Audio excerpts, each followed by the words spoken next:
My brother and I got lost in the woods, so he hid me behind a tree. My brother and I love hiking. Growing up in the Pacific Northwest, we spent countless weekends exploring dense forests and picturesque trails. It was our way of bonding, a tradition we carried into adulthood. But nothing could have prepared us for what happened on our last hike.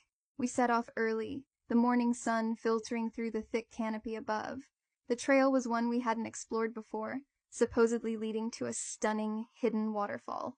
Armed with our trusty map and a sense of adventure, we were ready for anything, or so we thought.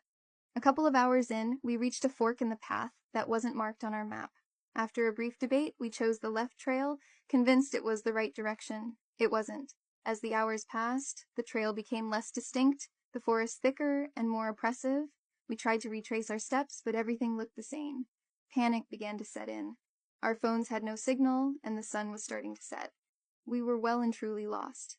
We decided to keep moving, hoping to find a landmark or an area with cell service.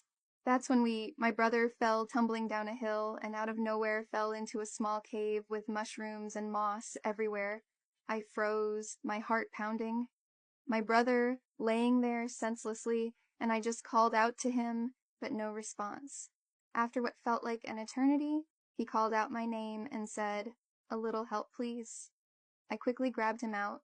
When I picked him out, he had a bunch of little flowers on him shaped of hearts.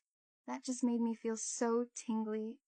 Anyways, I put him in a spot to rest, our nerves frayed.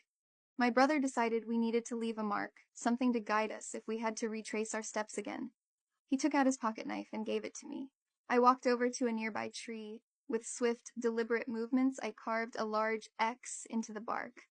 But as I worked, I heard footsteps louder and closer. I turned around. My brother looked at me with dangerous intentions. He grabbed my buttoned-up shirt and popped it open, revealing my double D cherries.